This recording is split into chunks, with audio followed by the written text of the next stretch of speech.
Hey guys, so in the shop today we have a Northern Tools pressure washer. It's a 13 horsepower with a cat pump and a Honda GX390 engine. And the customer's complaint, and the customer happens to be me, is that this engine will stall out in the middle of the job with no prior warning. It usually takes a while, as little as an hour or maybe a couple hours. It's kind of erratic, it's not really consistent either. Anyway, it'll stall out in the middle of the job. Thankfully, it starts right back up, but there's a couple things that can cause this in the Hondas. One is the incorrect oil level. So if you have too little oil or too much oil, that can cause this thing to stall out. Another possible cause is the low oil sensor, which is right here on the block. There's a little mechanism inside that detects the oil level, and if the oil gets too low, it shuts the engine off, kills the ignition. Another possible cause, and judging by the age of this unit, I'm guessing this is the cause, is the ignition coil. And if you have any experience with small engines in general, you'll know that ignition coil failures typically manifest themselves after the engine warms up, and they're kind of hit and miss. So I've taken the liberty of ordering a coil. I'm pretty sure it is the coil because I'm pretty diligent about keeping the oil at the correct level. I haven't seen really any low oil sensor failures in these things. I really don't see a lot of Honda engines in the shop just because they're pretty darn reliable. But just going by my experience with small engines, I'm betting it is the coil. So this should be the most recent part number for that coil, for this engine. Again, for the GX390, it's a part number 30500, Z as in zebra, 1 Charlie 023. Let's take a look at it. This is what the coil looks like after taking off all the plastic wrap. Now there have been quite a few iterations of coils for this engine, but that's what it looks like. Notice it does not have an end for a boot for the spark plug, so we'll have to transfer that over. Now to install this or replace the existing coil, the whole shroud has to come off. So this whole assembly here, again, don't work on these every day, but off the top of my head, I'm guessing that the carburetor as a carburetor, if you listen to Terrell's channel, Terrell Fixes All, this whole, I believe this will have to come off too, just for clearance, and the coil should be right about here on the engine. And from there it's pretty straightforward, so we'll tear into it. Alright, so this assemble thing is just a bunch of 10mm bolts. I'm gonna set those up on the impact driver here and just kind of buzz them off. I'm gonna try to do this without taking the carburetor off. Not that that's tragic, but just one less thing to take off, so we'll give it a shot.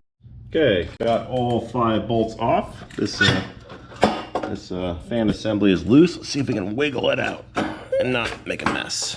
Or not have to take it any more apart. So we take out the stop switch. Let's see, how does that connect? It should just be a single wire connection in this bundle here somewhere. I do emphasize somewhere. Let's take this bundle apart. Where's our stop switch go? All right, so it goes in here. So we'll just undo this here. Two-handed operation, stand by. Okay, done. Separated. Can we wiggle this off without taking any more apart? Do I need to take the starter off? Maybe. Now, if you don't have any handlebars in the front of your application, oh, maybe we got it. Was it just the fuel line that was holding it? Maybe, kind of. I think we might have to take the starter off. We don't have a lot of clearance here. But that's the coil right there. I might be able to just kind of jostle this to the side so we get clearance for the coil. That would work too. Let's see. No, I'm just going to buzz the starter off. Make it easier on myself. A couple more 10mm bolts. I think it's through. All right, that did the trick. So notice that the starter bolt's a little bit shorter than the blower housing bolts. Now while it's in here, if this thing runs on a dusty environment, it's a good idea to blow the cooling fins off, just so it can cool itself off okay. Just going to take my air compressor and blow around in there. Come on. There we go.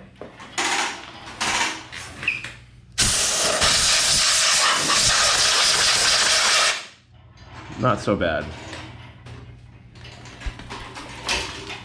So now it looks like the coil is held on with, guess what, 10mm bolts. So we're just gonna use the impact driver. Oh boy, they're on there. Might need to charge this battery. Stand by. Got my impact driver V2.0. I don't really use this thing too much because my older NiCad 18 volt works just fine, and I like it, but battery's dead, so well, that wasn't really much struggle, was it? Jeez, this thing's strong. Nice impact driver, I like this thing. Gotta remember to use it more often. So there's our coil. Got a kill wire right there. And we got a plug wire too. Let's pull a plug wire. I believe this just unscrews. Let's see if I can do that hands-free. I'm gonna try.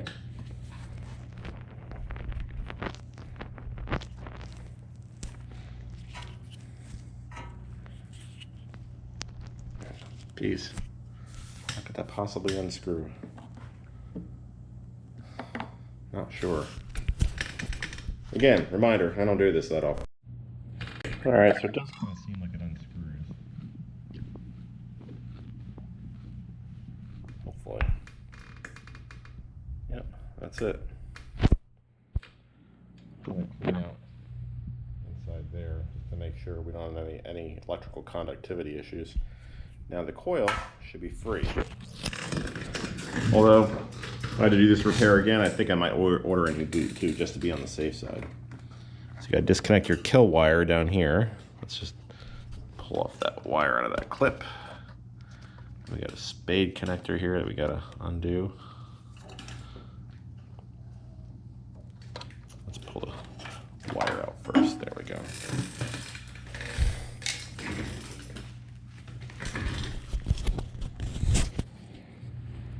Let's see if we can yank this off there without breaking anything. There we go. So here is our old coil.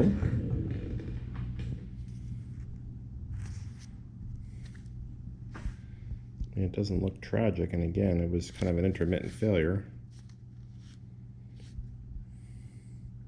I'm trying to find a part number on this thing to see if I have the old coil. Let me clean it up a little. Now, side by side, other than filth, these two coils look pretty much identical.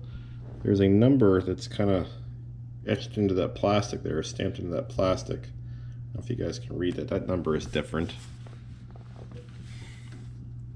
I don't see any other obvious differences though. Look on the other side. Looks like maybe some kind of quality control stamp on that one. This one doesn't have it. You can tell this is the piece that the bolts touch right there. You can see a mark from the bolts there and there. So we know that the coil gets mounted like that in case there was any question. But yeah, they look pretty much identical. Even though this is supposedly been revised a few times. I don't know what they've revised, it's not obvious. So those rivets there look the same. Maybe it's all internal and that epoxied assembly there. I believe this engine is probably from the early 2000s, so maybe it's just the natural life cycle of this coil, right? Anyway, silly to debate over broken parts, right? So let's put the new coil in. So I got the ignition kill wire hooked up to the coil, and just for those of you guys that don't know, all that wire does, that single wire that goes to the coil besides the plug wire, that just grounds the coil. So if you hit that switch, the kill switch on the flywheel housing, that'll ground the coil and it'll stop producing a spark. That's how it kills the motor. That's how that stop switch works. So let's get these 10mm bolts lined up. We do have to clearance this from the flywheel magnets. I think spec is 16 thousandths or so, plus or minus. I usually like to do about 20. I find that works pretty well in most cases. Let's get our bolts lined up.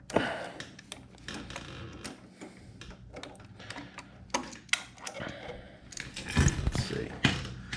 Sorry guys, kind of a two-handed operation. Really need to buy a tripod. A couple of you guys have been yelling at me about that. pony up and just do it.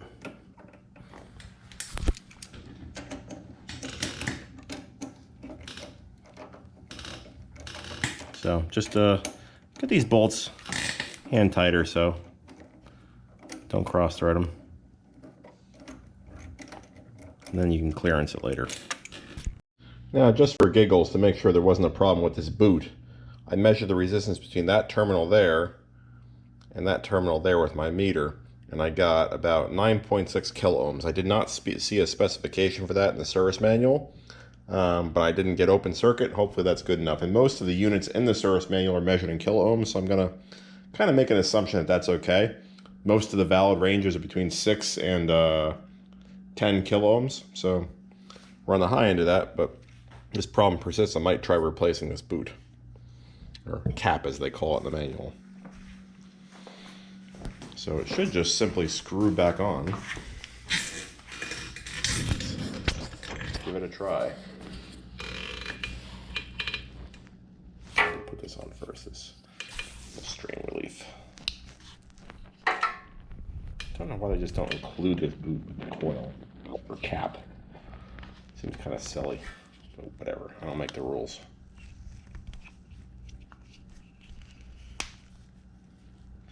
This coil's about a $35 part on Amazon. It's not tragic, but not cheap, but I've certainly seen much more expensive coils. Coils seem to be kind of a hot item to fail these days. I had to put a coil on a Kawasaki FS 481V on my my mower. That was last year, I think. So that should be on now. That was about 40 bucks.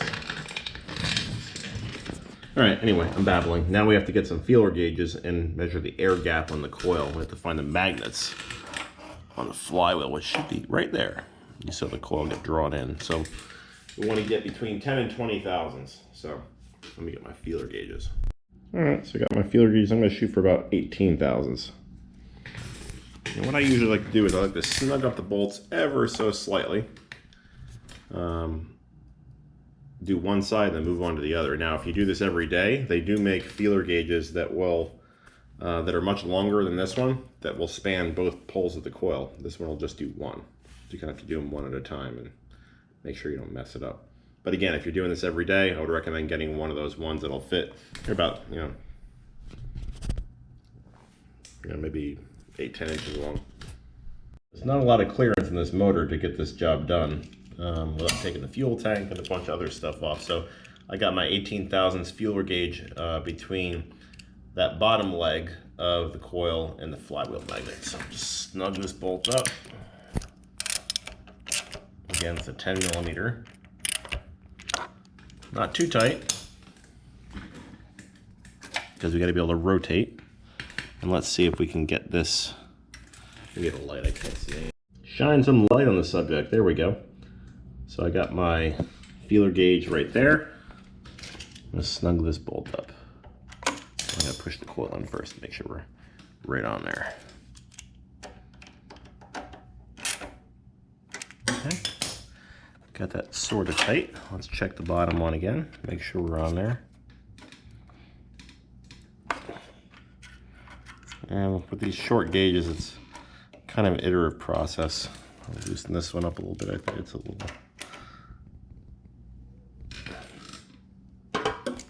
Snug that up. What's on there? I think it was good. We'll snug that one up again. Okay, that's tight. And that one's tight. Torque spec is tight enough.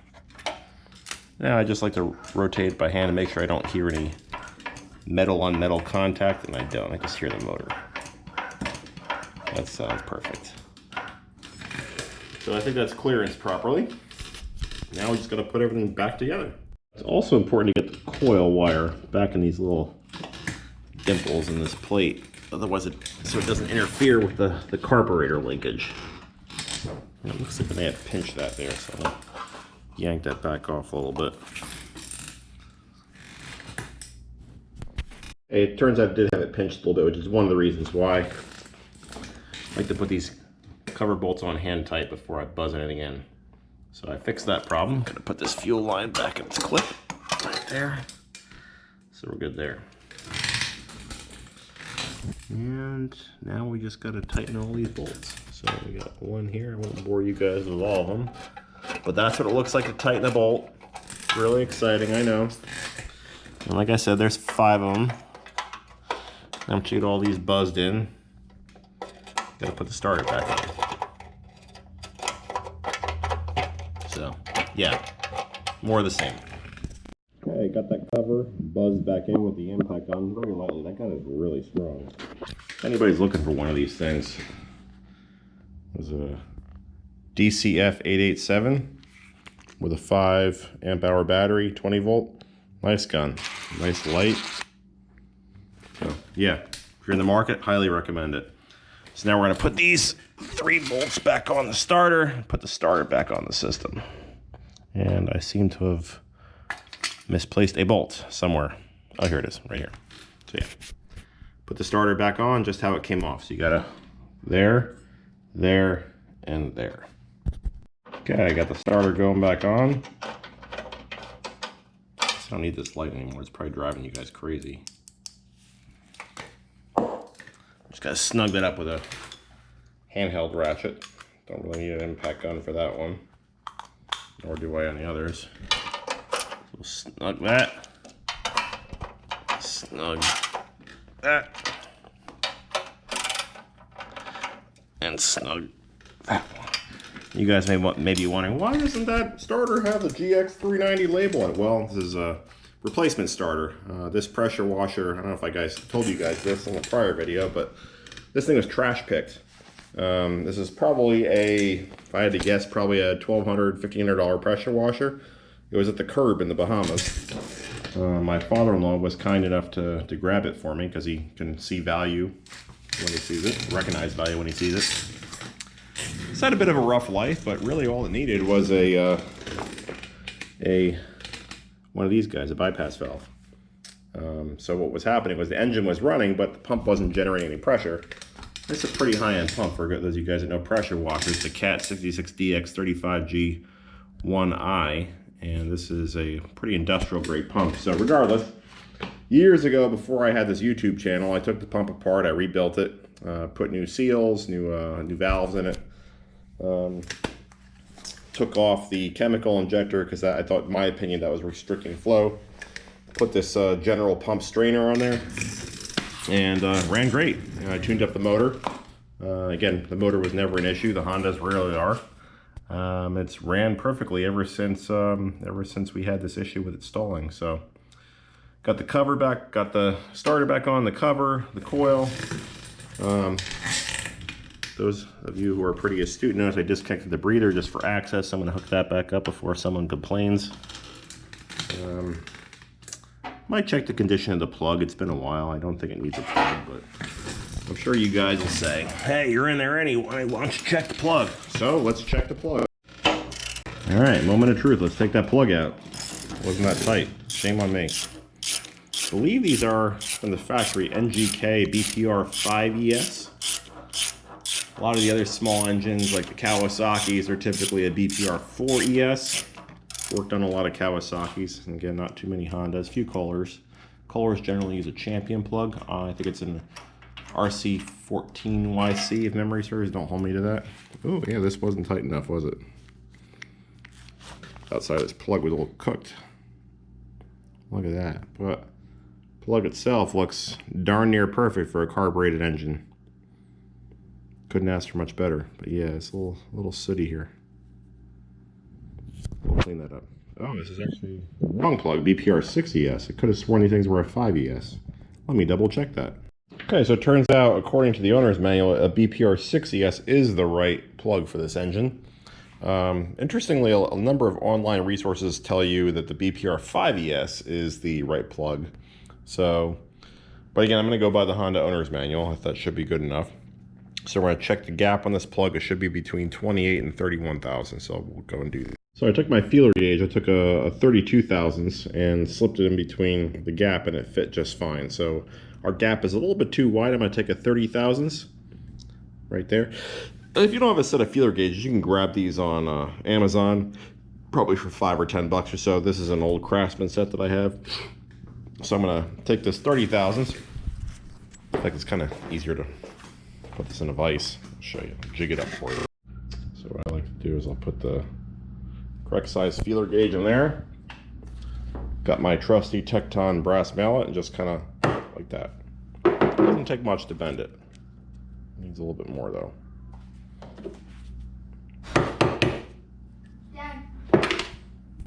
All right, so we bumped our gap in a thousandth or two. It wasn't really that far off, but hey, we're here, we'll check it anyway.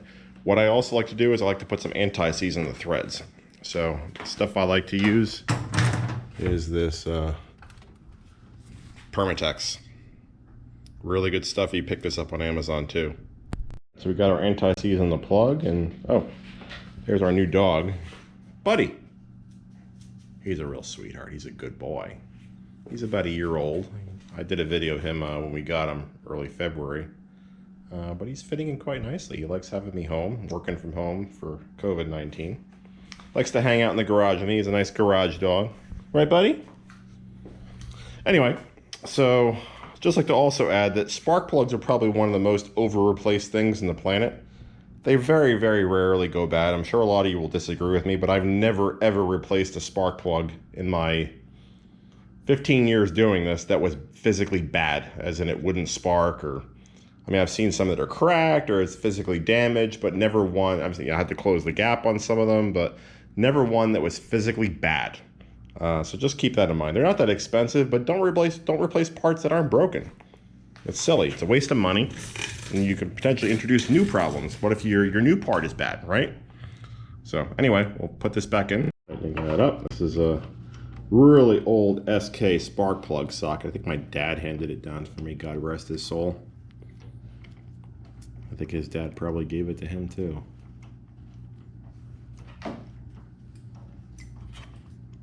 Nice and boring. Lots of threads. 12 miles of threads. Far more than they put on the 4 or 5.4 Night Triton engine. 2 or 3 threads. They blow the spark plugs off the hood. So we'll snug this down a little bit better than it was. That should do it. Okay, we should be good to go. Hook our spark plug wire back up, and that's that. Now you may be wondering where all these parts are up here. Whenever I loan this out, and I loan it to my neighbors and I'll use it here, I mean, this is a pretty serious unit. This can be loaned out and pretty safely to people. I always remove the sediment cap on the carburetor and the bowl nut, or the bowl drain plug, I should say. The reason I do that is if you let fuel sit in the carburetor, bad things happen, then you're whipping out the ultrasonic cleaner to clean it up. If you have one, if you don't have one, you're going to try to fight through with carb cleaner. If you don't have that, or you don't have the patience for it, then you're going to buy a new carburetor. And certainly cleaning the fuel system out each time is a lot cheaper. And here what I'm doing is I'm just looking at the air filter. What happens with these a lot of the times is this foam pre-cleaner just disintegrates. And that's with age, not necessarily with dirt. See it happen all the time. Yep, see, this one's coming apart. This is only a couple years old. I'm not pulling on that very hard, so it's time for a new pre-cleaner. Now, if you have a generator where they don't have a pleated paper element below that, then you're gonna suck that into the motor. I did that once on I think it was a Coleman PowerMate with a Subaru I think it was a GX30 or EX30. And the motor was spitting and puffing. I couldn't figure out what was going on. I opened the air cleaner housing. I'm like, oh, where's the air cleaner? Well, went through the motor. So yeah, this thing has seen better days. So we're gonna order an air cleaner for this thing. Pretty gross. The pleated paper element's fine, but you can see that this is just disintegrating. Not supposed to do that. So, air cleaner time. Now I'm sure a lot of you guys are saying, Joe, why didn't you check for spark before you put the plug back in? Well, you know what? I like to live dangerously. I go out on a limb and say that new coil probably works okay. If you want, I'll prove it to you, but after I get an air cleaner. So let's look online and see what we can find. I just want to illustrate what I meant to, for you guys about the generators that tend to have those, just the foam air cleaner. And yeah, he's a garage dog. So hopefully this one's okay. This is a Honda. This one's a couple years old. So this one is not so bad. I can't tear it with my fingers, so I think that one's still good. I wish they made some kind of a pleated paper upgrade filter so you don't have to deal with this. Because again, once those things get sucked into the motor, who knows what kind of damage they do, right? And you know that Honda makes an air cleaner for the GX390, a pleated paper one, because there was one on that one. Same engine, except for the shaft and the air cleaner, obviously. Anyway, getting sidetracked. Let's go find an air cleaner. Alright guys, that air filter you saw me toss in the trash, you can see I bought it in September of 17. It's a Stenz 100-012 part number. And well, you know what? It's April of 20, so it didn't really last all that long, at least the pre-cleaner. I crossed it over to an Oregon part number, a 30-417. It looks obviously a little bit different. I've used these before on smaller Kawasaki's, and I have not found that yellow element degrade. I mean, I could be wrong. I haven't used them that long. It is a little bit cheaper, so let's give this one a try. I'm going to order this, and then we'll pick the video up once this arrives. So the new air filter arrived for the Honda. Seems similar in quality to the old one. What you want to do is you want to take some engine oil or transmission fluid and just kind of soak down that outer cleaner. Some say don't do that, some say do it. I'm a big proponent of just putting something on there just to catch any extra dirt. Just don't put too much, otherwise you'll soak the air filter. So that's it. Hopefully this is helpful. I'll probably show a video you guys to shoot a video of me pressure washing this thing, because you can see it's pretty dirty. So I think we'll test it out at that time. Alright guys, let's see if it works.